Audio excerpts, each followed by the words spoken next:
The Senate will please come to order.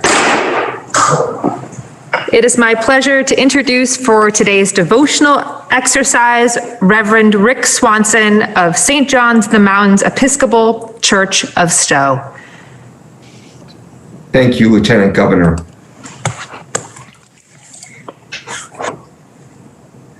Dear Senators, through this past year, you have continued in my prayers, and I thank you for your dedicated service to our state. It has been my tradition to invite you to stand before I offer my devotion. Today, I will not extend that same request. Please stay seated as you are able and calm the many thoughts that may be in your mind and heart as the start of your daily business. Let us pray.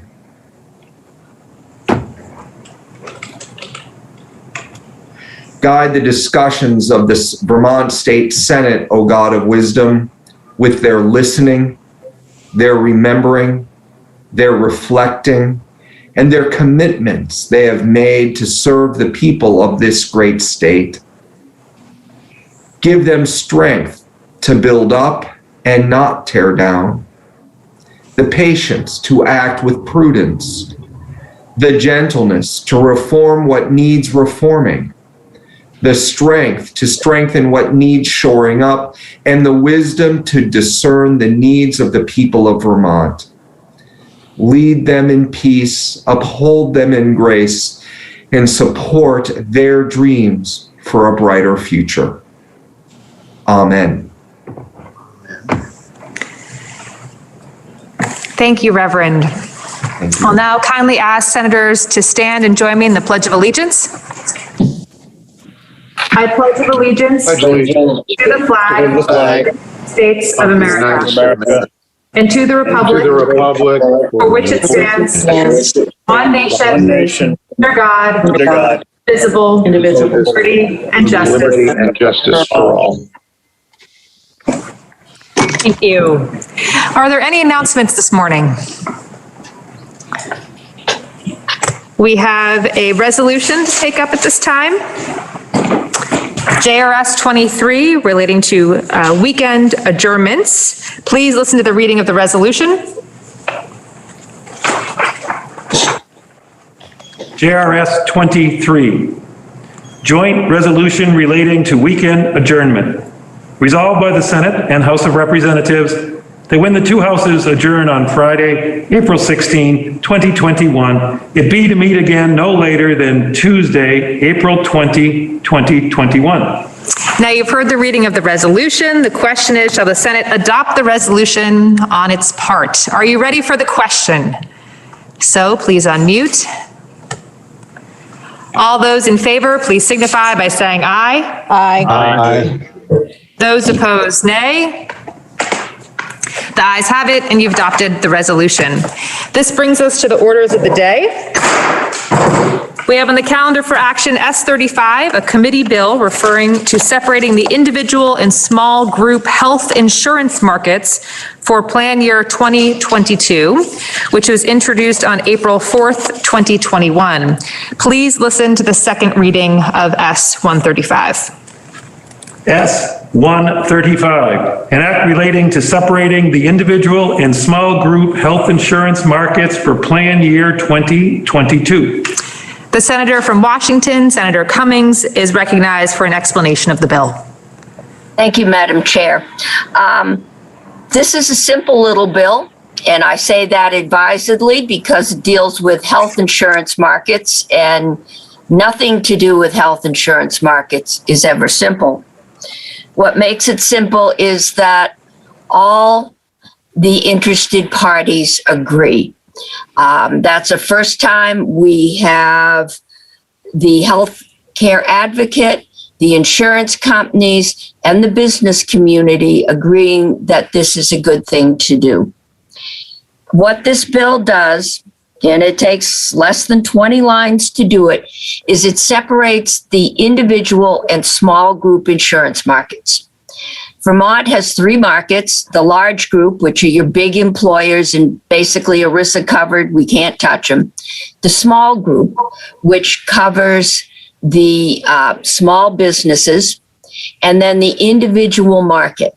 The individual market are individuals who don't qualify for any group. They don't work for an employer, but they have income. They have too much income to qualify for state supported, like Medicaid, and they aren't old enough for Medicare. So these are generally people with high health costs who really need insurance, and because they are such a small group, that insurance cost becomes astronomical.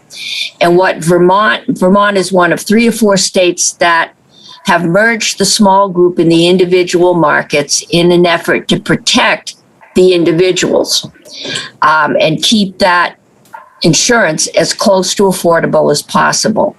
That's had a countermanding effect of raising the cost in the small group, which is larger, they're working, they tend to be healthier and thus have lower costs.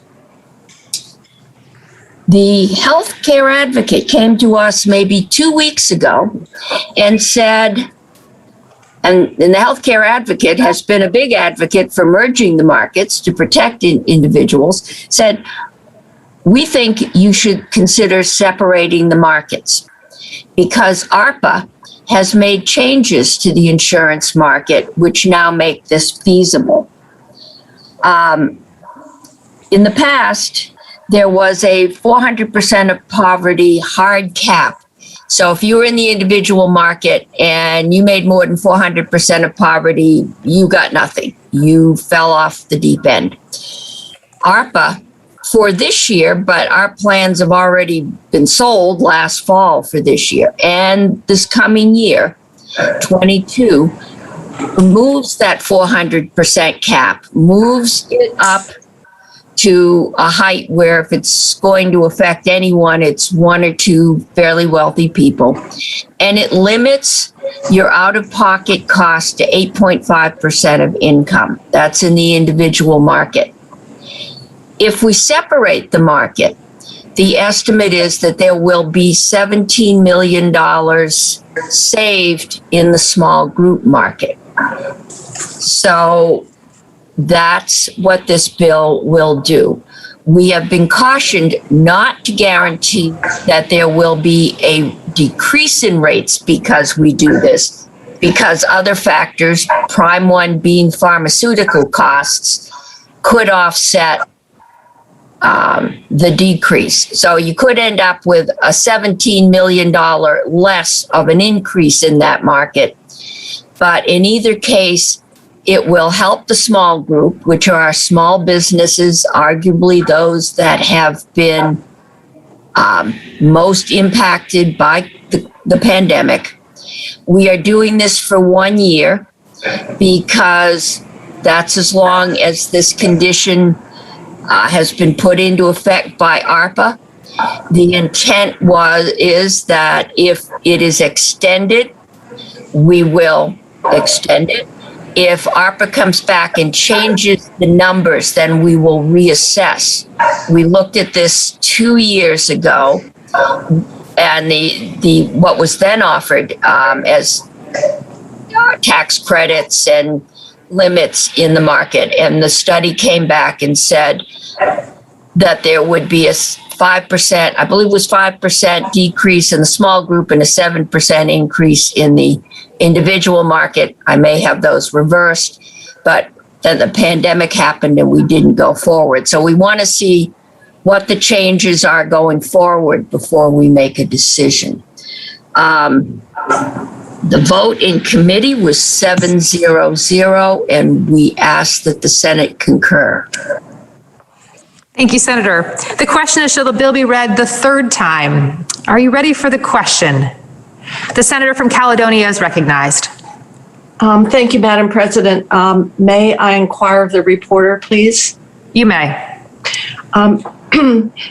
I had in earlier discussions around this proposal, there was an indication that the Green Mountain Care Board felt that they would need additional funding to do the additional rate review. I see that there's no appropriation, so perhaps this work can be accommodated within their existing budget. I was wondering if you could clarify the funding, please. Thank you, Madam President. There was no request for funding in this bill. Afterwards, we heard they might need up to. I will have a small amendment tomorrow. It's one step above a Scribner's. Blue Cross Blue Shield has told DFR that they aren't changing rates. We aren't changing the plans. We're just separating the two groups. It's a much simpler process. And so tomorrow I'm going to ask you to strike DFR from reviewing rates in this bill. I don't know what Green Mountain Care will come in and ask for in their budget. There is nothing in this bill that appropriates money. I will tell you that the other body is taking up this subject. They've had this is an S bill. We wanted to get something in play. They are working on it. They're taking more testimony this week, and I think their intention is to put it on S88, which is the insurance housekeeping. And when that bill comes back to us, we may have more information. The question is, shall a bill be read the third time? Are you ready for the question? Please unmute. All those in favor, please signify by saying aye. Aye. Those opposed, nay. The ayes have it, and you've ordered third reading of S-135. We have on the calendar for action H-151, read for the first time on February 5th, 2021. It was referred to the Committee on Government Operations, which reports it has considered the bill and recommends that the bill ought to pass. Please listen to the second reading of H-151. H-151, an act relating to vital records, mausoleums, and columbar and emergency health orders. The senator from Windsor, Senator Clarkson, is recognized for the report of the Committee on Government Operations. Thank you, Madam President. And for people who are interested in reading the bill, I believe the Secretary distributed it today with our email with all the links to everything he wanted us to look at. So, good morning. The title of this bill addresses exactly what it implies. It relates to vital records, mausoleums, and columbaria, and emergency health orders. It basically fixes an unintended consequence, updates language to match current practice, and makes technical and conforming changes to Title 18 of the Vermont statutes annotated. Section 1 corrects an unintended consequence when we updated the vital record statutes in 2017. In an effort to protect our records from fraud and identity theft, we moved from being an open record state to a closed record state. Prior to 2017, any person anywhere in the world could get a certified copy of any birth or death certificate in the state system. Post 2017, you can get informational records satisfying the needs of genealogists or researchers. But certified copies were only for close relatives, legal representatives, and the courts.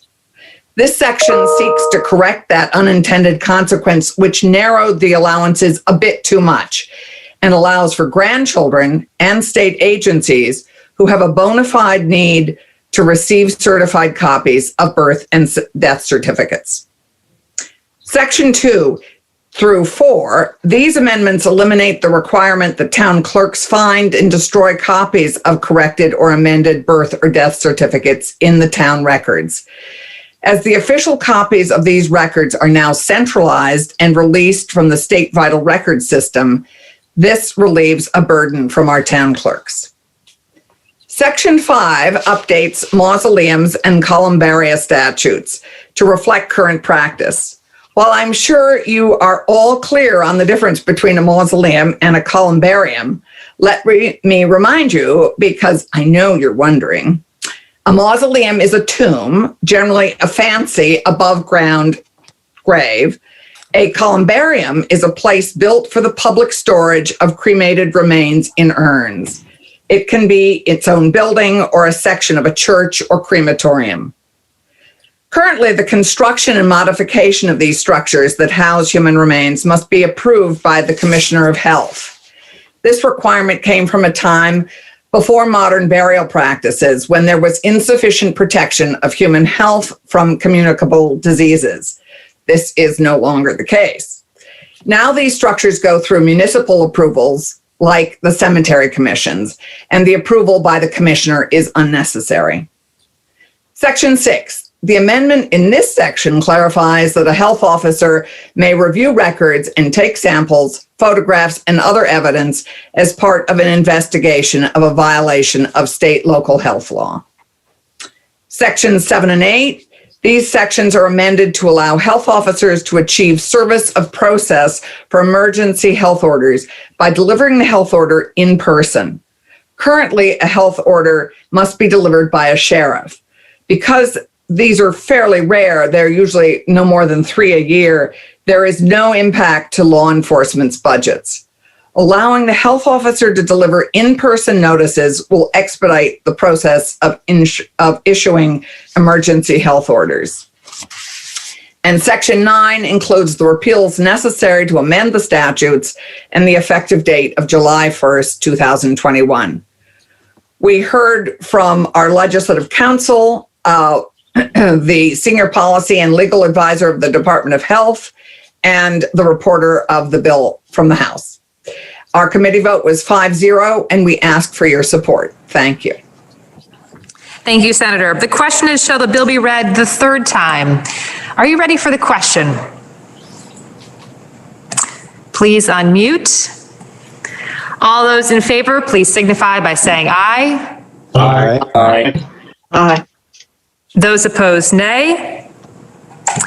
The ayes have it, and you've ordered third reading of H-151. We have on the calendar for action S-18. We've received a request to pass over S-18, and without objection, we will do so. This completes the orders of the day. The senator from Windham is recognized. Thank you, Madam President. Pending announcements, I move that the Senate stand in adjournment until April 14th at 1 p.m. The senator from Windham has moved that, subject to any announcements, the Senate do adjourn until Wednesday, April 14th at 1 p.m. Are there any announcements this morning? The senator from Washington is recognized. Madam President, I believe this is appropriate. I'd rise on a point of personal privilege. I just wanted to take this opportunity to thank the Senate for all your help and support, cards, flowers. I can't just start to name that you have given me and my family during these past few difficult weeks. Things are still difficult, and COVID doesn't make them any easier, but knowing that my Senate colleagues have been behind me has meant a great deal to all of us. And the state, during this thing, my daughter was a state employee. The support for the state, whole human resources, the agriculture department has just been marvelous, and I can't thank you enough. We're working our way through this, but I wanted to take this time to say thank you. So, thank you. Thank you, Senator. Are there any additional announcements this morning? The senator from Essex Orleans is recognized. Yes, good morning. Thank you, Madam President. Senate Ag will be meeting 10 after 10. Thank you, Senator. The senator from Bennington, Senator Campion, is recognized. Thank you, Madam President. Senate Education will meet at 1:30 this afternoon. Thank you. The senior senator from Chittenden is recognized. Senate Health and Welfare will meet at 10:10. Thank you, Thank you. Madam President. The senator from Addison is recognized. Thank you, Madam President. Senate Natural Resources and Energy will meet this morning at 10:15. Thank you. The senator from Chittenden is recognized. Senator Surratt can kindly unmute. My apologies. Senate Economic Development will meet at 10 o'clock this morning. Thank you. The senator from Caledonia is recognized. Senator Benning. Thank you, Madam President. Institutions will meet at 1:30. The senator from Washington is recognized. Madam President, Senate Finance will meet at 1:30. Thank you. The senator from Grand Isle is recognized. Madam President, Transportation will meet at 10:10. Thank you. Thank you.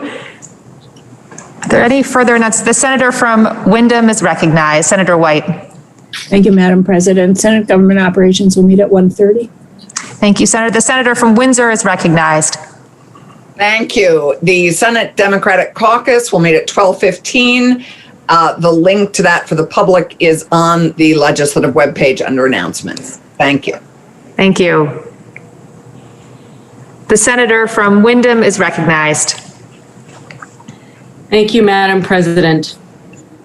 I know that I speak for many Vermonters who have watched the happenings in Minnesota, both with the trial of Derek Chauvin and also the most recent death that happened during a traffic stop. And I was thinking this morning about when I am full of despair, I turn to the words of writer Toni Morrison.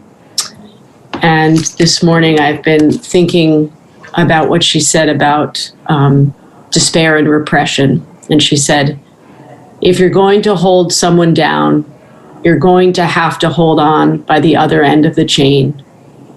You are confined by your own repression. Thank you, Madam President. Thank you, Senator. Are there any further announcements this morning?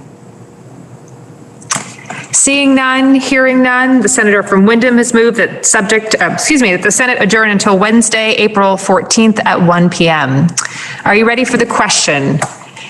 Please unmute. All those in favor, please signify by saying aye. Aye. Those opposed, nay.